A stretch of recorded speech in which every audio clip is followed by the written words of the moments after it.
Vision for বিজনেসে আমরা আলোচনা করছিলাম গার্মেন্টস শিল্পের জিন্স খাতের ভূমিকা নিয়ে। যে জনাব মহিউদ্দিন, এই খাতটা কি আমদানি নির্ভর? ব্যাকওয়ার্ড লিঙ্কেজটা কি গড়ে উঠেছে আমাদের দেশে? ব্যাকওয়ার্ড লিঙ্কেজ গড়ে উঠছে, এটাতে মূলত প্রতিবন্ধকতা যেটা আমাদের টিপু মুন্সি সাহেব যেটা বললেন যে অবকাঠামোগত যে আমরা সমস্যায় আছি বর্তমানে, এটা কিন্তু ওভারনাইট সলিউশন হবে না।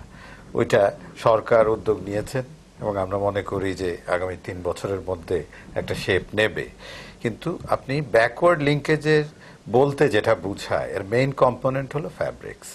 ফ্যাব্রিক্সটাই হলো 60% অফ দ্য হোল প্রসেস, ফ্যাব্রিক্সের প্রাইসটা। অ্যান্ড ফ্যাব্রিক্স আমাদের দেশে যে মিলগুলো গড়ে উঠেছে, এটা কিন্তু বেশ কিছু ইন্টারন্যাশনাল স্ট্যান্ডার্ড মিল গড়ে উঠেছে এবং একটা ভালো মিল করতে, এইসব রোপ ডাইং টাইং যারা করেন, এইসব একটা ভালো মিল করতে 200 থেকে 300 কোটি টাকা লাগে।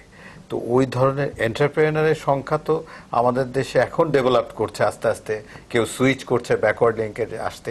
এর সাথে যেসব মেটাল আপনার বাটন থেকে শুরু করে সুতা টুতা আমরা নিজেরাই তৈরি করছি।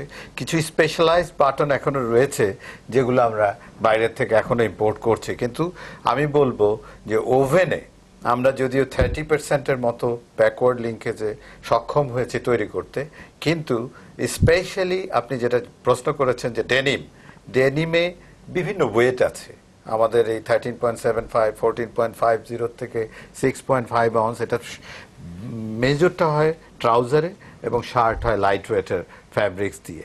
তো এইগুলো যে মিলগুলো এসছে, তারা অত্যন্ত ভালো কোয়ালিটির মিল এসছে এবং ভবিষ্যতে আপনার এরা আবার আমেরিকাতে কম্পিটিটিভ না, ইউরোপে they are very competitive because GSP facilities পাওয়া যায়, যেহেতু আমরা লোকালি তৈরি করছি।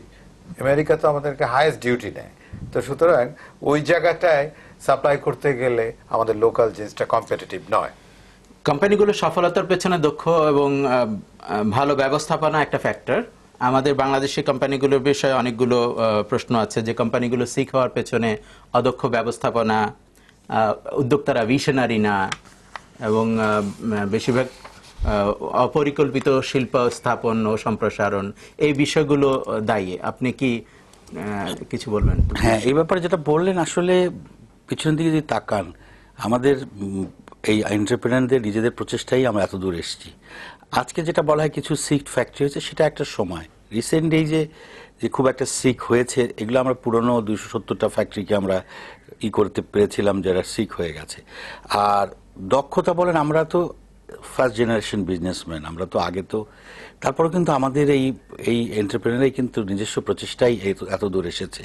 তাদের দক্ষতা নিজেরা তো মানে সে দক্ষ হয়েছে এবং এই ট্রেডটাকে আজকে 12 বিলিয়ন, যেটা মহিউদ্দিন সাহেব বললেন, 12 বিলিয়নে নিয়ে গেছে। এবং একটা আশা আমরা করি, যদি সব রকম সাহায্য আমরা পাই, আগামী 3 থেকে 4 বছরে এটা 20 বিলিয়নে নিয়ে যেতে পারবো। আসলে দক্ষ আমাদের এন্টারপ্রেনার যথেষ্ট আছে, কিন্তু আনুষঙ্গিক কিছু অসুবিধার জন্যই আমাদের কিছু ফ্যাক্টরি সিক হয়েছে।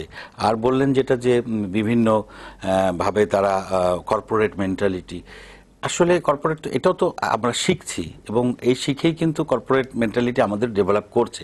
তবে আমি এখনো ব্যক্তিগতভাবে মনে করি গার্মেন্ট ট্রেডটা আমাদের এখনো অনেকখানি পার্সোনালাইজ দরকার, মানে সুপারভিশন দরকার বলে আমি ব্যক্তিগতভাবে মনে করি। আজও পর্যন্ত আমরা অনেকখানি তার উপরে ডিপেন্ডেন্ট। আমি একটু শেয়ার করতে চাই এই বিষয়টা।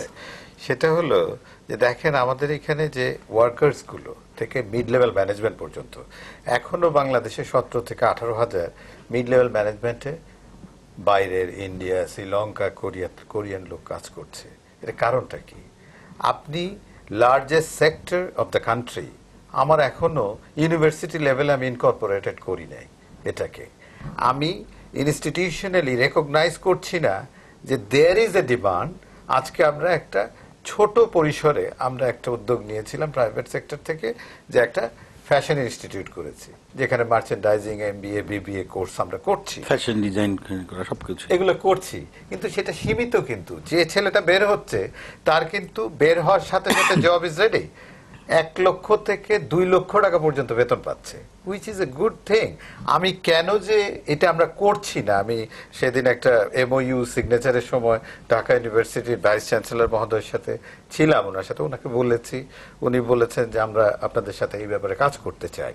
এখন এই কাজগুলো যদি আমরা কম্পোজিট ভাবে, যেটা বলছি, শিল্পটাকে এইটার প্রতি অ্যাটিটিউড এবং এটার যে প্রতি এটা যে একটা ন্যাশনাল অ্যাসেট, এটা যে আমাদের কারো ইন্ডিভিজুয়াল প্রপার্টি না, এটা যে জাতীয় সম্পদে পরিণত হয়েছে, ওই রিকগনিশনটা from all angles is necessary.